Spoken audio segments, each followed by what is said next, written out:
있도록 하나님의 말씀을 통해 은혜를 나누고자 합니다. 제목을 따라하겠습니다. 어떤 상황에도 감사하자. 아멘. 우리 좌우 앞에 계신 분들과 인사를 나누겠습니다. 반갑습니다. 환영합니다.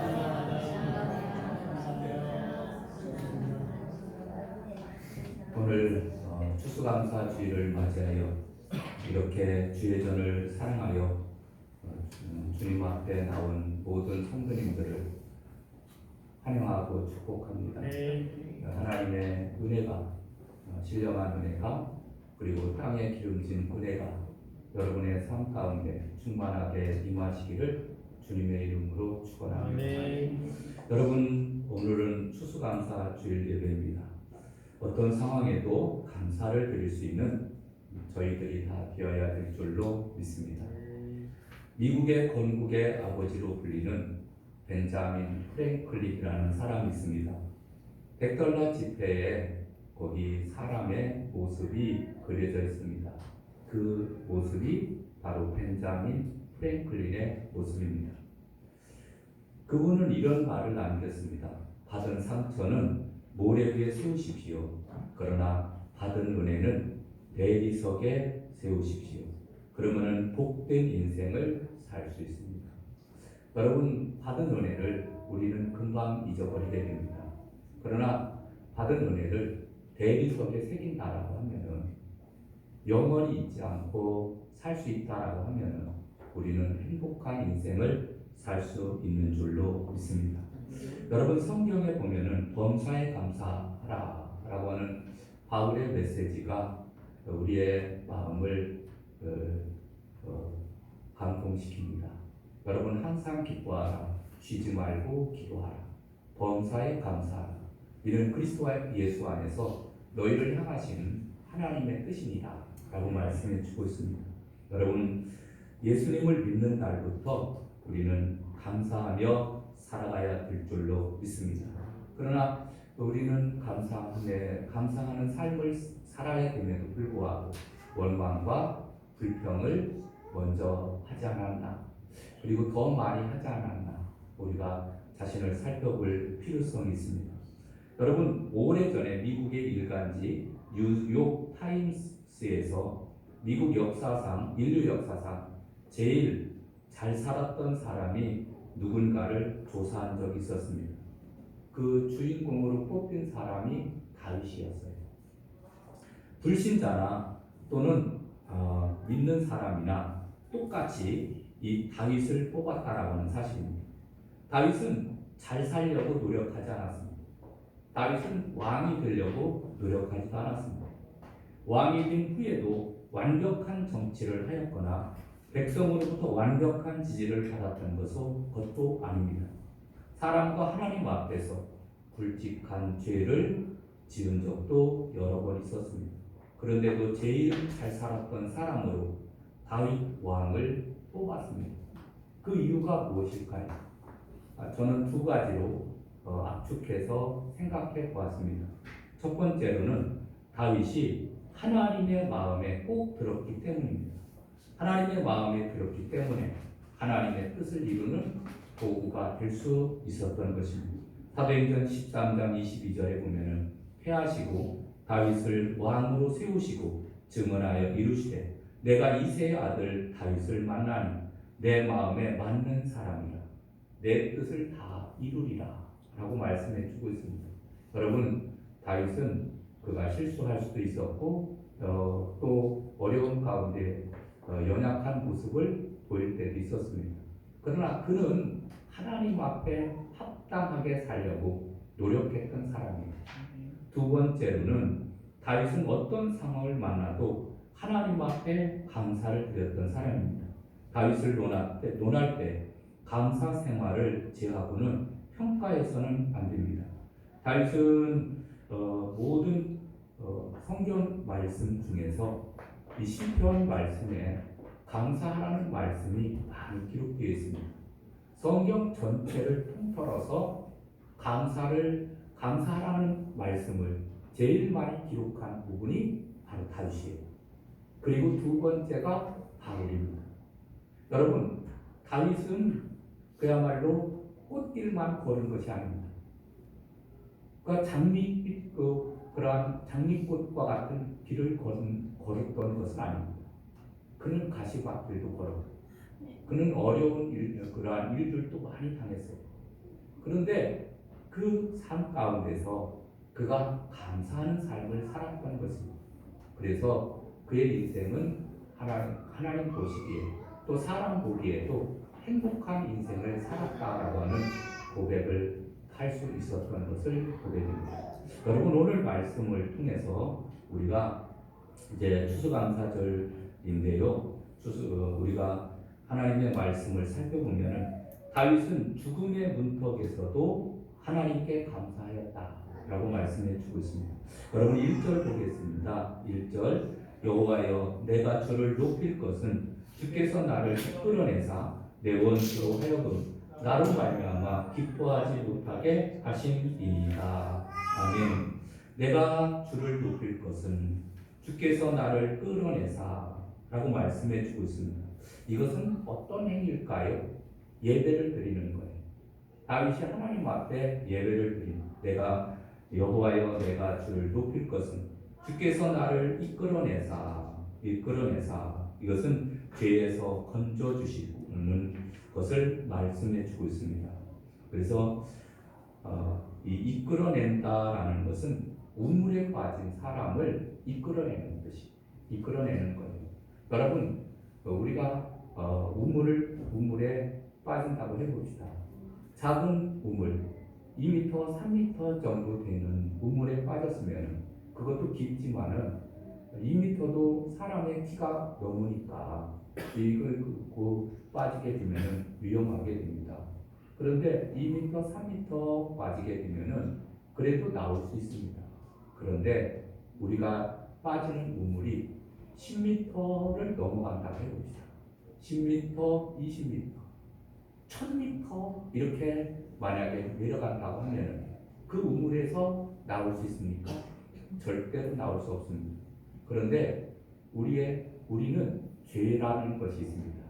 인간을 올가매고 있는 죄라는 것이 있는데 이 죄로 인해서 우리는 도저히 구원받을 수 없고 헤어나올 수 없는 그러한 인간의 연약한 모습입니다. 그런데 하나님께서 긍휼에 풍성하신 하나님께서 우리를 구속하여 주셨어요. 우리를 건져 주셨습니다. 여러분 우물에서 건져 주시듯이 하나님께서 우리를 건져 주셨어요. 그러니까 그 은혜를 생각하면 얼마나 감사한지. 여러분 다윗은 이렇게 죽음의 질병에서 건진 받았음을 감사하고 있는 것을 보게 됩니다. 죽음의 문턱에서도 하나님께 감사했어요. 다윗은 형통할 때 자기가 잘나서 그런 줄 알았습니다. 좀 교만했다고 할 수 있습니다. 그러다가 고난의 소용돌이 속에 들어가면서부터 하나님의 은혜를 깨닫게 됩니다. 그 과정을 계속해서 몇 번씩 거치게 되면서 하나님을 더욱더 의지하게 되어지고 하나님을 믿는 믿음이 깊어졌다라고 하는 사실입니다.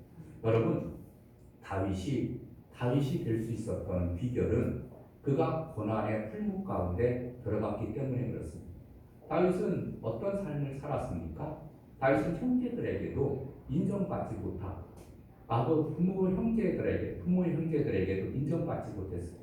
그래서 다른 사람들은 다 사무엘 선지자에게 불려갔는데 그 똑같은 형제들이면은 그러면 일꾼들에게 맡기고 그리고서 형제들과 같이 동일하게 그야말로 사무엘이 부르니까 사무엘 앞에 나가야 되잖아요.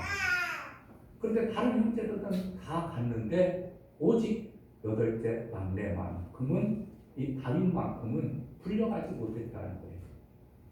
이것을 보면은 아마 그 사람이 사생아였다라고 하는 그러한 말도 있습니다. 그러나 이것은 확인되지 않은 말이고 그 부모와 형제들로부터 인정받지 못했음을 나타내주고 있습니다. 여러분 또 그가 이제 골리앗을 물리치게 됩니다. 그 골리앗을 물리치게 되고 인기가 점점 올라가게 되니까 다윗 왕이 다윗 왕이 되기 전에는 이제 다윗은 사울 왕으로부터 이게 미움을 받아서 인기가 올라간 사울의 인기는 사울이 죽인 자는 천천히요 다윗이 죽인 자는 만만이로다 라고 하는 그러한 백성들의 침호의 노래소리를 들으면서 사울 왕이 야 이놈을 죽여야 되지 이것은 살려둬서는 안 되겠다. 그래서 10년 동안 그 다윗을 죽이려고 사울 왕이 추격 부대를 보내게 됩니다. 추격 부대. 그래서 그야말로 정예 부대를 보내서 체포조를 보내서 그 다윗을 체포하려고 하지만 하나님께서 그때마다 돌보아 주시고 보호해 주셔서 이 다윗이 살아남게 된 줄로 믿습니다. 여러분 다윗은 10년 동안 어떻게 도망 다녔을까? 여러분 참 그래서 때로는 외국으로 그가 가기도 했는데 블레셋 땅으로 가서 그의 몸을 의탁하기도 했습니다. 때로는 아둘람 굴과 같은 그 굴속 깊은 곳에 가서 거기서 이제 기거하면서 그가 삶을 살았던 거예요. 여러분 20대 나이에 그 도망자의 신세가 되어서 그 도망다니는 그러한 모습 나중에 한 사람 두 사람 환난을 당한 자 어려움을 당한 사람들이 몰려들게 됩니다. 다윗 주변에 몰려들어서 이제 군대를 이루게 되죠. 한 400명 정도 되는 그러한 환난을 당하는 자와 함께 거기서 살면서 그들과 함께 그리고 그 찬양도 드리고 예배도 드리고 제자 훈련도 하고 그것이 그 아둘람 공동체가 나중에 그 다윗 왕이 그 왕위에 오를 때 그 군대가 되고 군대 장관이 되고 그리고 다윗을 도왔던 것을 보게 됩니다. 여러분 다윗은 정말로 많은 어려움을 당했어요. 그 만약에 평안하고 그가 모든 것이 그야말로 평안하고 그럴 경우에는 그가 이렇게 성장할 수가 없었습니다. 고난당한 것이 내게 유익이라 이로 인하여 내가 주의 율례를 배우게 되었나이다 라고 하는 말씀처럼 이 수월의 자리에 내려갔다는 것. 여러분 3절을 볼까요? 여호와여 내가 주께서 내 영혼을 수월에서 끌어내사 나를 살리사 무덤으로 내려가지 아니하게 하셨나이다 라고 말씀해 주고 있습니다. 이렇게 하나님께서 돌봐 주시고 인도해 주셨음을 나타내 주고 있습니다. 이 다윗에게는 많은 원수가 있었습니다.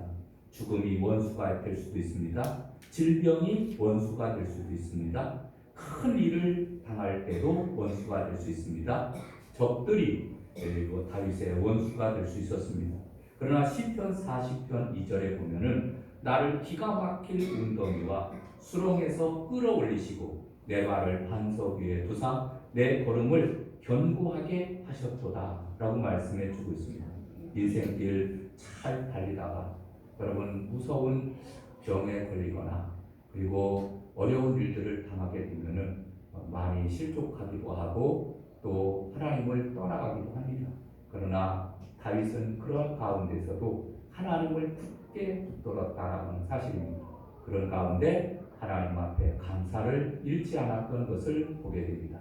두 번째로는 다윗은 죽음의 질병으로부터 건짐을 받았는데 여러분 2절 보겠습니다. 2절 여호와 내 하나님이여 내가 주께 부르짖음에 나를 고치셨나이다 라고 말씀해 주고 있습니다. 다윗의 역사를 기록해 놓은 사무엘하 역대상을 보게 되면 다윗이 아파 죽였다는 기록이 없습니다. 건강 이상설이 한 번도 나오지 않습니다. 그런데 다윗이 이 지금 오늘 본문에 나오는 말씀만 보면은 여호와 내 하나님이여 내가 주께 부르짖음에 나를 고치셨나이다. 아마 질병에 걸리지 않았던 것이 아닌가 이렇게 질병에 걸렸던 것이 아닌가 생각을 해볼 수 있습니다. 그럼 어떤 질병에 걸렸을까? 다윗 10년 동안 도망 다니면서 그가 건강이 많이 상했을 거예요. 먹지도 못하고 자지도 못하고 그리고 굶주리고 춥고 그리고 헐벗은 그러한 상태로서 계속 도망 다니면서 인생을 살았습니다. 여러분, 우리가 따뜻한 방에서 잠을 자기도 해야 되는데 그런 것이 없이 그냥 추운 그러한 땅바닥에서 잠을 오랫동안 잤다고 해봅시다. 한 1년 정도 잤다고 해봅시다. 그러면 그 몸이 망가질 대로 망가졌을 거예요. 여러분, 이렇게 하나님께서 많이 몸이 망가졌을 때 하나님 앞에 부르짖어서 기도를 했어요. 그랬더니 하나님께서 내 질병을 고치셨나이다 라고 말씀해 주고 있습니다. 죽음의 골짜기와 같은 육신의 질병을 만났던 흔적이 있습니다. 다윗은 왕이 되기 전에 사울 왕의 3,000명의 특공대의 손길을 피하여 다닐 10년 사이에 많은 어려움이 있었습니다. 다윗은 블레셋 골리앗을 무너뜨린 맹장이 아닙니까? 그 다윗이 병을 만나는데 병명을 밝히지 않고 있어서 우리가 무슨 병인지 알 수 없습니다. 그러나 하나님께 부르짖은 것으로 보아서 단순한 질병은 아닌 것 같습니다. 중한 질병에 걸렸었는데 이렇게 하나님 앞에 부르짖었더니 하나님께서 나를 고쳐주셨다라고 말씀해 주고 있습니다. 그것은 3절에 나오는 이 말씀처럼 여호와여 주께서 내 영혼을 스울에서 끌어내사 나를 살리사 무덤으로 내려가지 아니하게 하셨나이다 라고 말씀해 주고 있습니다. 결국은 죽음에서 하나님께서 다윗을 건져주셨음을 나타내 주고 있습니다. 여러분, 시편 119편 67절에 보면 이런 말씀이 있습니다. 고난당하기 전에는 내가 그릇 행하였더니 이제는 주의 말씀을 지키나이다. 71절 고난당한 것이 내게 유익이라. 이로 인하여 내가 주의 율례를 배우게 되었나이다 라고 말씀해 주고 있습니다. 여러분, 다윗은 사울 왕의 추격으로 인해서 황무지에 다닐 때 그가 처절하게 그가 고백해 주고 있습니다. 나를 기가 막힐 웅덩이와 수렁에서 건져주셨다라고 말씀해 주고 있습니다. 여러분, 이스라엘 남북조 시대에 유다 왕국의 13대 왕 히스기야 이야기를 많이 들어보셨을 것입니다. 히스기야 왕은 안타깝게도 29세 때 그만 병이 들어서 죽게 되었습니다. 절대 권력을 가진 왕인 만큼 죽기 싫었을 거예요. 그래서 낯을 벽으로 향하고 전적으로 금식하면서 식음을 전폐하며 하나님 앞에 기도하기 시작을 합니다.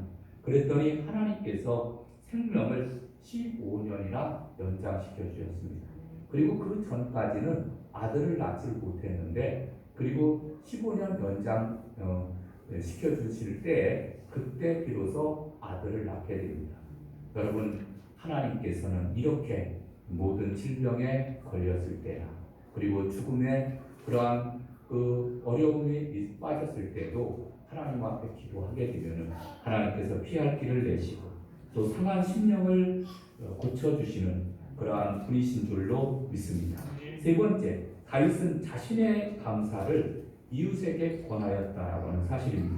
여러분, 4절 말씀을 보게 되면 주의 성도들아 여호와를 찬송하며 그의 거룩함을 기억하며 감사하라 라고 말씀해 주고 있습니다. 주의 성도들아, 성도의 뜻은 하나님의 불변하신 사랑을 입은 자, 하나님을 끊임없이 사랑하는 자, 이런 의미를 가지고 있습니다. 다윗은 자신만 하나님 앞에 감사하는 것이 아니라 믿음으로 사랑하는 모든 사람에게 하나님을 찬양하고 그 은혜로 감사하라고 말씀해 주고 있습니다.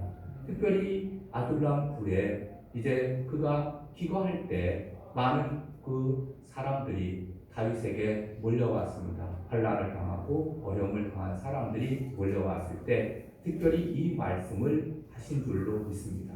여러분, 우리는 내가 질병에서 고침을 받았든 큰 문제에서 고침을 받았든 나도 감사하는 삶을 살아야 되지만 주변에 있는 사람들에게 항상 감사하며 삶을 살으라고 권면해야 될 줄로 믿습니다. 고난을 만날 때는 낙심과 같은 환경에 놓이기도 하고 좀 잘 나갈 때는 목에 힘을 주기도 합니다. 그러나 하나님의 보관위에서 연단받은 가운데 마침내 감사하는 그러한 삶을 살게 되는 줄로 믿습니다. 여러분 시편 106편 1절에 보면은 할렐루야 여호와께 감사하라 그는 선하시며 그 인자하심이 영원함이로다 라고 말씀해 주고 있습니다.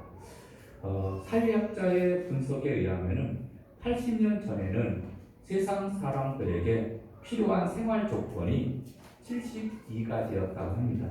그 중에 없어서는 안 되는 그러한 조건이 18가지였다고 합니다.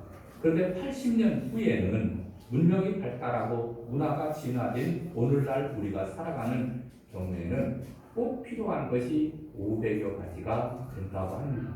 그 중에서 꼭 필요한 것이 50가지가 된다고 해요. 여러분 80년 전이나 지금 80년 후를 비교해 보게 되면은 우리는 더 많은 것을 우리가 가져야 살 수 있게 되었습니다.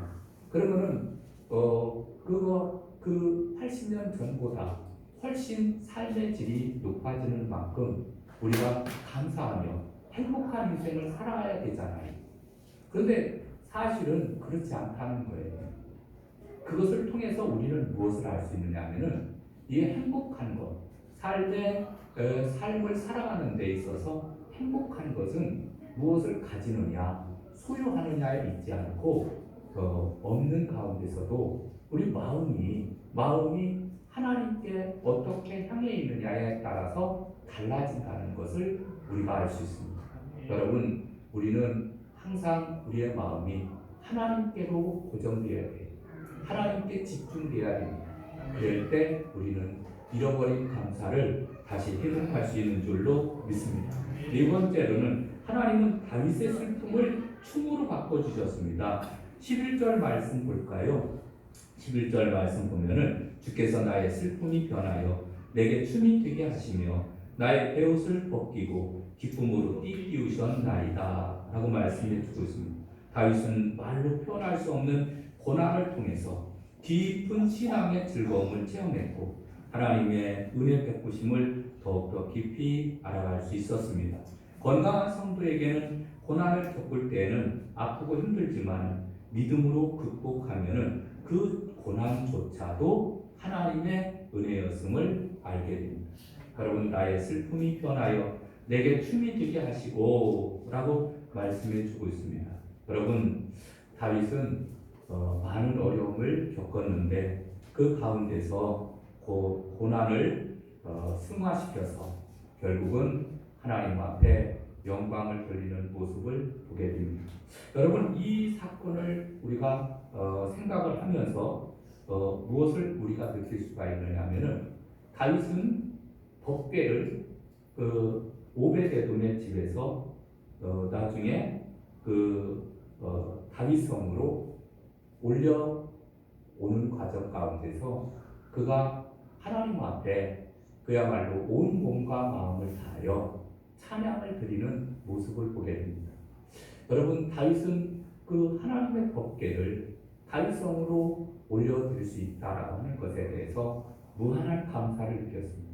그래서 옷이 벗겨지는 줄도 모르고 하나님 앞에 찬양하며 기도하며 또 영광을 돌렸습니다. 여러분 우리들도 하나님의 은혜를 늘 기억을 하면서 늘 감사해야 될 줄로 믿습니다. 5절에 나오는 말씀을 보게 되면은 그 노여움은 잠깐이요 그 은총은 평생이로다. 저녁에는 울음이 깃들일지라도 아침에는 기쁨이 오리로다. 아멘. 여러분 저녁 때에는 울음이 깃들일지라도 아침에는 기쁨이 오리로다 라고 하는 말씀을 늘 기억을 하면서 하나님께서 아무리 어렵고 힘든 상황 가운데서도 믿음의 끈을 놓지 않고 우리가 주님을 붙들고 살게 되면 하나님께서 반드시 아침에는 기쁨이 오도록 하나님께서 역사하실 줄로 믿습니다. 그래서 다윗처럼 슬픔이 변하여 기쁨이 되게 하시고 눈물을 멈추고 한숨이 사라지게 하시는 그러한 은혜를 체험해야 될 줄로 믿습니다. 옛날 이스라엘 백성들이 홍해를 육지같이 건너고 추격하던 애굽 군대로부터 구원을 받았을 때 미리암이 소굴을 잡고 춤을 추니 모든 여자가 소굴을 잡고 춤을 추면서 함께 노래를 불렀던 그 때를 생각해 볼 수 있습니다. 여러분, 하나님께서 이스라엘 백성을 종살이하던 이스라엘 백성, 노예 생활을 하던 이스라엘 백성을 430년 만에 이 기적과 같은 10가지 재앙을 통해서 이제 애굽을 징계하시고 그래서 애굽에서 건져주신 거예요. 여러분, 태어나면서 종인 사람은 아무리 재능이 있고 능력이 있고 권능이 있고 예쁘고 별것을 다 가지고 있다 하더라도 노예요. 노예 이상이 될 수 없습니다. 노예는 주인의 소유물입니다. 노예가 잘하면은 그냥 주인에게로 가는 거예요. 그렇게 살 수밖에 없는 그러한 그 이스라엘 백성들을 하나님께서 건져주시고 홍해를 갈라서 바닥 길을 내서 이스라엘 백성들을 건너게 하셨다니까요. 여러분, 우리는 죽을 수밖에 없는 죄인입니다. 긍휼에 풍성하신 하나님께서 우리를 천에 하나 만에 하나 자녀 삼아주시고 예수 그리스도를 통해서 우리를 건져주셨어요. 그 한 가지만 보더라도 우리는 늘 감사합니다, 감사합니다, 하나님 감사합니다 라고 외치면서 삶을 살아가야 될 줄로 믿습니다. 여러분, 정말로 우리는 여기서 나오는 말씀처럼 우리가 베옷을 입으면서 우리가 주께서 나의 슬픔이 변하여 내게 춤이 되게 하시며 나의 베옷을 벗기고 기쁨으로 띠띠우셨나이다. 베옷은 언제 입어요? 장례식 때 입는 옷이 베옷이에요. 나의 베옷을 벗기시고 나로 하여금 춤을 추게 하시는도다 라고 말씀해 주고 있습니다. 이러한 기쁨이 우리의 삶 가운데 충만하게 임하시기를 주님의 이름으로 축원합니다. 이제 말씀을 맺으려고 합니다. 여러분, 우리가 삶을 살아갈 때 보면은 이 세상에서 완벽한 것은 없다라고 하는 것을 느끼게 됩니다. 여러분, 질문을 조금 바꿔보겠습니다. 완벽한 부모가 있습니까? 완벽한 부모, 흠이 없는 자녀가 있습니까? 완벽한 남편이 있고 완벽한 아내가 있습니까? 세상에 완벽하고 완전한 것은 없습니다. 그 어떤 것도 온전할 수 없습니다. 다만 완벽을 꿈꾸고 소망하면서 그것을 향해서 나아갈 뿐입니다. 그런데 여러분, 감사하는 것은 이 완벽할 때 감사하는 것이 아니라 완벽하지 못해도 나의 남편이 좀 모자라고 나의 자녀가 좀 모자라고 부족한 점이 있다 하더라도 하나님 앞에 기도하면서 사는 거예요. 감사하며 사는 거예요. 모든 것이 다 완벽하면은 여러분, 그 사람이 더 뛰어난 사람이 여러분하고 살겠습니까? 타렌트가 여러분하고 살겠습니까? 우리는 가만히 보면은 다 미흡합니다. 온전하지 못합니다. 그런데 그 하나님께 우리는 늘 감사하며 살아가야 될 줄로 믿습니다. 그래서 좋은 제윗이라고 하는 사람은 감사하는 사람의 속에는 예방제, 해독제, 방부제라는 3가지 요소가 들어있다 라고 말씀해 주고 있습니다. 감사하는 자의 마음에는, 감사하는 생활 속에는 예방제, 해독제, 방부제가 들어있어서 우리의 삶을 더욱더 복되게 만들어 주시는 줄로 믿습니다. 앞으로 이제 인생의 여정길 늘 감사하며 사시기를 바랍니다. 항상 기뻐하라. 쉬지 말고 기도하라. 범사에 감사하라. 이는 그리스도 예수 안에서 너희를 향하신 하나님의 뜻입니다. 아멘. 기도하시겠습니다. 하나님 감사합니다. 여러 어떠한 상황 가운데서도 다윗과 같이 감사하는 삶을 살아가게 도와주시옵소서. 죽음의 질병 가운데서도 건짐을 받고 이웃에게